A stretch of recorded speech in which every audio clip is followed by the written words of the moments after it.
Bienvenidos a su programa cultural Brújula Artística. Gracias por acompañarnos en esta oportunidad. Y hoy me encuentro con el reconocido historiador nicaragüense, licenciado Clemente Guido, quien es el director del área de Patrimonio Cultural de la Alcaldía de Managua y con quien vamos a hablar sobre el Día de la Dignidad, el 4 de mayo. Gracias por acompañarnos en esta oportunidad. Bienvenido a Brújula Artística. Queríamos comentarle primero que nos cuente cómo surge la conmemoración del 4 de mayo en Nicaragua. Muchas gracias por esta invitación. Es un honor conversar sobre un tema tan nacional, tan importante como es el Día de la Dignidad Nacional.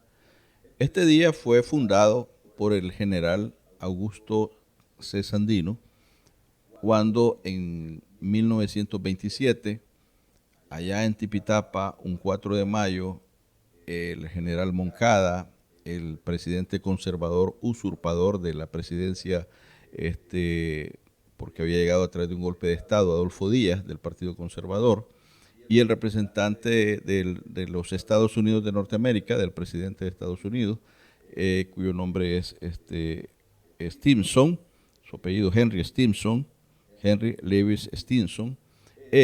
Los tres, se sientan allá en Tipitapa a tratar supuestamente de acordar los términos de una paz, pero en esa negociación que se da están ausentes los intereses de Nicaragua, sino que están sobre todo presentes los intereses de los Estados Unidos, que le imponen a los liberales, que habían tenido una guerra ya de un año, tratando de restablecer la constitución política.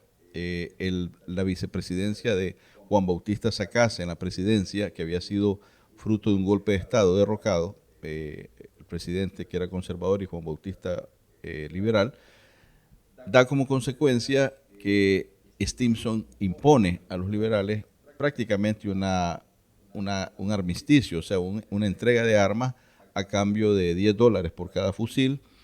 Hay un Miguel Ángel Ortega, uno de los generales posteriores del general Sandino, acusa a Moncada de haber recibido $200,000 en efectivo. $200,000 en ese tiempo era demasiada plata para lograr esa rendición, y la promesa de que Moncada iba a ser el futuro presidente en las elecciones de 1928.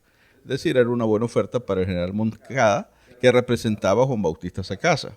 Entonces traiciona el principio constitucionalista, traiciona a su representado, o sea, a Juan Bautista Sacasa, y traiciona toda la sangre, como diría Sandino posteriormente en una carta. Moncada traiciona toda la sangre de los mártires y de los héroes que habían luchado por el constitucionalismo en 1926 a llegar al 27.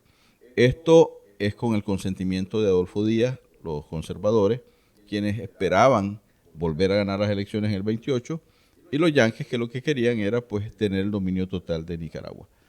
Esto pasa el 4 de mayo del 27. Moncada reúne a los generales liberales que están alzados en armas por el constitucionalismo, entre ellos el general Augusto César Sandino.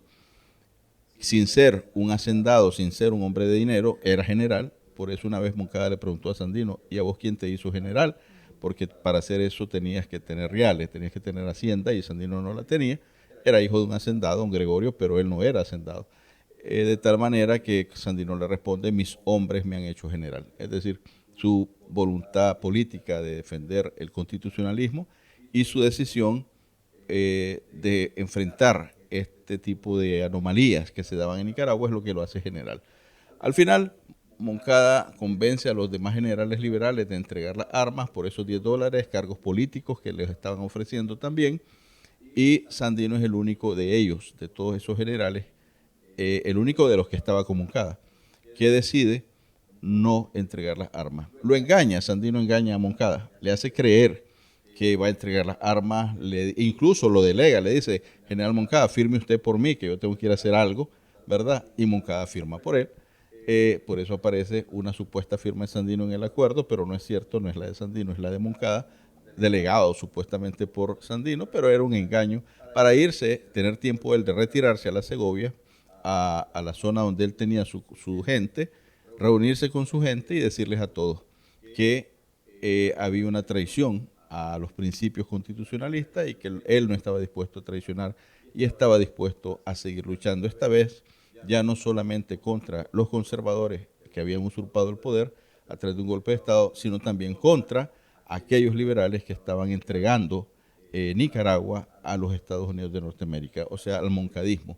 Y por supuesto esto significaba enfrentar directa y abiertamente a los marines norteamericanos que en ese momento estaban nuevamente desembarcando en 1927 en Nicaragua. ¿Y qué significa el 4 de mayo en la historia política de Nicaragua? Ciertamente este ejemplo que da el general Sandino de no recibir dinero. Sandino tiene una carta que es poco conocida o prácticamente desconocida en Nicaragua, yo la voy a dar a conocer en estos días, donde el general dice que el dinero no debe ser causa de lucha, es decir, que la gloria no debe ser o no debe estar en el dinero, sino que la gloria está en los principios. Él rechaza el dinero como un Dios, dice, que sacrifica las vidas humanas. Es una carta preciosa del general Sandino que no se conoce todavía mucho en Nicaragua. Recientemente la acabamos de recibir del Archivo Nacional de Estados Unidos, donde están todos los informes de los marines, y ahí aparece esta carta del general donde él ataca el tema del dinero como un Dios que se come a la humanidad, un Dios que destruye a la humanidad y que hay que enfrentarlo, dice. Pero no lo rechaza en el sentido de que sea malo de por sí, sino de que es necesario convertirlo a favor de los oprimidos. Es lo que él dice. Y usarlo contra los opresores, contra los que destruyen la vida de los pueblos, la vida de la gente. Y esto es precisamente lo que significa el 4 de mayo. Es decir, significa que siempre habrá nicaragüenses dispuestos a dar la vida por Nicaragua, a no permitir que los extranjeros, sobre todo en este caso, nuestra historia está marcada por los Estados Unidos de Norteamérica, impongan su voluntad en nuestro territorio, en nuestra política nacional, en nuestra economía, y la lucha por la autonomía, porque uno de los principios de Sandino era la autonomía. Ellos se llamaban autonomistas, que hoy en día nosotros usamos la palabra soberanía. Es decir, era por la soberanía nacional, ellos se llamaban a sí mismos los autonomistas, de tal manera que tuvieran la libertad de decidir los destinos de Nicaragua sin esa intervención norteamericana o de cualquier otra potencia del mundo, pero en el caso nicaragüense es norteamericana específicamente a través de la historia, y esa actitud autonomista se basa en un constitucionalismo, es decir, que el destino de Nicaragua se fundamenta en una constitución política que se respeta y que se hace cumplir día a día en nuestra cotidianidad. Y eso es precisamente el legado de Sandino del 4 de mayo. Es decir, estos dos principios, soberanía y constitucionalismo, han estado vigentes siempre a través de la historia como aspiración del pueblo de Nicaragua, del pueblo y sus representantes más dignos, que siempre han estado ahí. Es decir, la Guardia Nacional de Somoza, más bien la que inventan los Estados Unidos en 1927, 28, 29 para pelear contra Sandino, es un modelo de entreguismo total, y la dictadura somocista fue un modelo de entreguismo total a los Estados Unidos.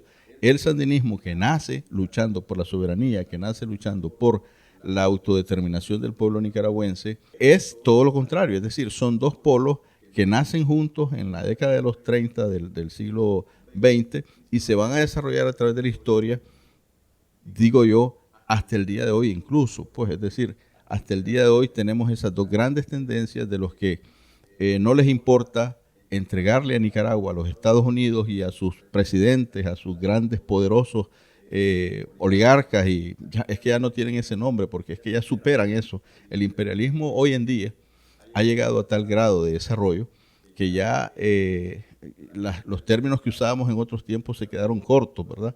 Porque el imperialismo hoy es una presencia mundial liderada por los Estados Unidos, pero no solamente por ellos, sino que existe todo un gremio, toda una sociedad secreta de grandes capitalistas, que es a los que Sandino llama los opresores de la humanidad, que viven pendientes de tener el control de los pequeños pueblos como nosotros, pequeños en cuanto a cantidad, pero muy ricos en cuanto a nuestra riqueza natural, en cuanto a nuestra posición geopolítica, en cuanto a nuestros lagos, el río San Juan y todo lo que tenemos en el caso de Nicaragua, la plataforma marítima, y no quieren que existan gobiernos autónomos, como decía Sandino, ni gobiernos que defiendan la soberanía nacional, ni quieren que existan gobiernos que estén del lado de la gente oprimida, de los que necesitan su liberación permanentemente, es decir, del pueblo pobre.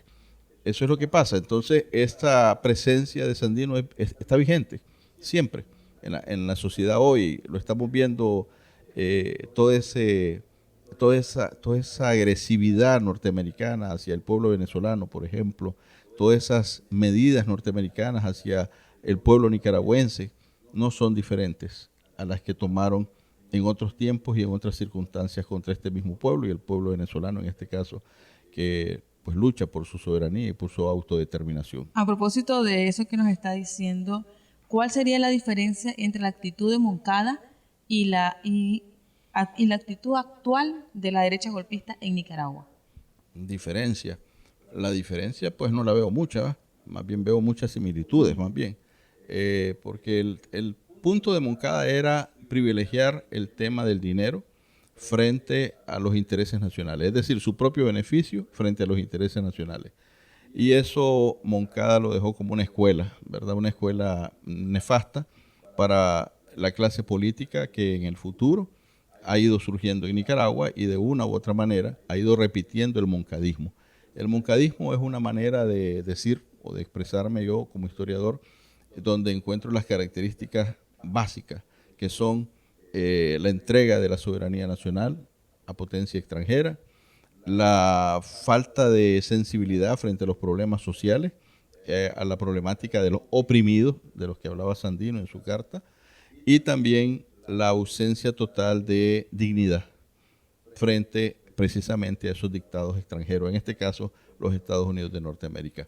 De tal manera que esa escuela, esa actitud, uno puede perfectamente revisar las actitudes de otras personas, ya no de la época de Sandino ni de Moncada, sino actual, y fácilmente identificar a quienes poder señalar con esas actitudes. Y eso pues creo que el pueblo nicaragüense es muy sabio y puede diferenciar entre unos y otros en la realidad nacional actual. Finalmente, ¿por qué Estados Unidos agrede una vez más a Nicaragua ignorando su derecho a la autodeterminación en sus asuntos internos? Eso ya es histórico, ya es parte de nuestra historia. Sí, lamentablemente los Estados Unidos de Norteamérica a través de toda la historia reciente, digo, del siglo XX, finales del siglo XIX, principios del siglo XX, desde 1912 específicamente, cuando desembarcan los primeros 4.000 marines norteamericanos y Benjamín Celedón tiene la osadía de enfrentarlos en el Coyotepe, en Masaya. Desde entonces hasta el día de hoy los Estados Unidos no han cambiado su actitud hacia Nicaragua. Solo tienen tranquilidad y paz con Nicaragua cuando hay un gobierno que les limpia los zapatos, cuando hay un gobierno que se les arrodilla y viven haciendo lo que ellos quieren.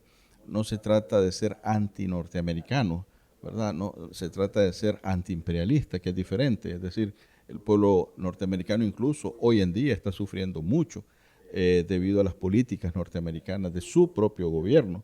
Es decir, el propio pueblo norteamericano está siendo víctima de ese gobierno que actualmente tenemos. Pero no importa cómo se llama el presidente, la actitud del imperio siempre es la misma, porque es que es eso, es un imperio.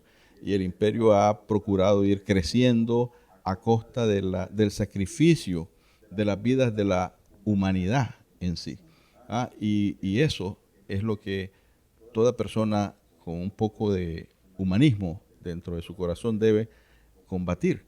Es decir, el antihumanismo del imperio a nivel mundial, que como repito e insisto, no solo se trata de Estados Unidos, por eso no es bueno identificar el antiimperialismo con antinorteamericanismo, eso es otra cosa, sino el antiimperialismo incluye cualquier nacionalidad que esté dentro de esa misma política de devorar a la humanidad, de destruirla. Y es triste cómo vemos cómo se está destruyendo el medio ambiente a nivel mundial. Ese es el capitalismo mundial, ese es el imperialismo mundial, destruyendo, comiéndose los recursos, destruyendo los grandes bosques. Ayer casualmente veía un programa de Madagascar, yo feliz porque mira, unas cosas impresionantes que hay en ese lugar de Madagascar y de pronto 10.000 no sé cuántas hectáreas ya destruidas por el despale. Entonces, eso está pasando en el mundo. Nos estamos quedando sin mundo y eso tiene un nombre y un apellido del responsable, es el imperialismo. O sea, el imperialismo existe, es real. Lo que pasa es que es invisible para muchos. Es decir, lo vemos solo en las acciones, pero no sabemos identificar a las personas. Y a veces nos quedamos con identificar al presidente de Estados Unidos. No, ese es el de menos, ese es el de menos. Ese es el payaso de turno ahí, pero no es realmente el imperialismo. El imperialismo es mucho más que él. Él es solo su pequeña representación caricaturesca. El imperialismo agresivo, Sandino lo combatió, lo combatió. Fíjate que el general Miguel Ángel Ortiz, que muy poco sabemos de él, pero estamos haciendo un estudio sobre él, decía en sus cartas, él firmaba, cuando escribía sus cartas en 1931, antes de ser muerto en combate en Palacagüina, decía, a 18 años, decía, de la lucha antiimperialista en Nicaragua. Y yo me quedé sorprendido cuando leí esas cartas de Miguel Ángel Ortiz, porque siendo uno de los generales más jóvenes de 23 años, uno de los más allegados al general Sandino, tenía una claridad total de que la lucha no era contra los conservadores del momento y contra los liberales, sino que era contra el imperialismo. Y que había comenzado 18 años antes, o sea, en 1912, con el general Celedón. Hay una claridad total de esta lucha. Y el ejército defensor de la soberanía nacional del general Sandino están claros de esa lucha. Tal vez no todos sus hombres, pero sí muchos de sus generales y muchos de sus combatientes tenían claridad que eso ya no era una guerra civil, libero-conservador, que eso ya era una guerra por la soberanía nacional y que de ahí viene la dignidad nacional precisamente. Te contaba una anécdota y la quiero terminar contando acá. Moncada era tan servil, y esa es otra actitud del moncadismo en cualquier tiempo de la historia de Nicaragua, el servilismo frente a los yanques, emitió un decreto donde le cambió el nombre a Tipitapa, al municipio de Tipitapa, y le puso Villa Stimson, en honor al yanque que le había otorgado a él esos $200,000 que dice Miguel Ángel Ortiz que le entregó, más la presidencia en 1929. Entonces, estaba tan agradecido el hombre que le cambió el nombre a Tipitapa. Oigan, tipitapeños, les cambió el nombre Moncada, ustedes se llamaron Stimson. Eso no prosperó, ¿verdad? Porque el pueblo de Tipitapa nunca aceptó el nombre y la ley, aunque era un decreto, tampoco prosperó, gracias a Dios. Pero a eso llega el moncadismo o el servilismo frente al imperialismo en su magnitud o en su despreciable actitud más grande. Quiero terminar, si me lo permites, leyendo al general Sandino sobre lo que él decía de Moncada y el moncadismo. Decía el general Sandino: yo creo que Moncada no ha cumplido con el deber que el honor de militar le imponía y que ese hombre solamente se sirvió de la sangre para alcanzar prebendas y puestos políticos. Y fue por eso que cambió los rifles por bailes y banquetes. Si a ese hombre, desde el día que pactó secretamente con el enemigo hasta el último día de su vida, todo lo que comiera se le hiciera sangre al tiempo de tragarla, no se acabaría de comer toda la sangre de los héroes que él vendió. Eso pensaba Sandino de Moncada. Duro, pero cierto, pero cierto. Quiero agradecerle por esta oportunidad que nos ha brindado de comentarnos y dejarnos un poco más claro qué es lo que estamos conmemorando el 4 de mayo. Qué mejor persona que usted, que se ha dedicado a estudiar toda esta parte de la historia de nuestro país. Gracias por habernos acompañado y gracias a todos ustedes por seguir con nosotros en Brújula Artística.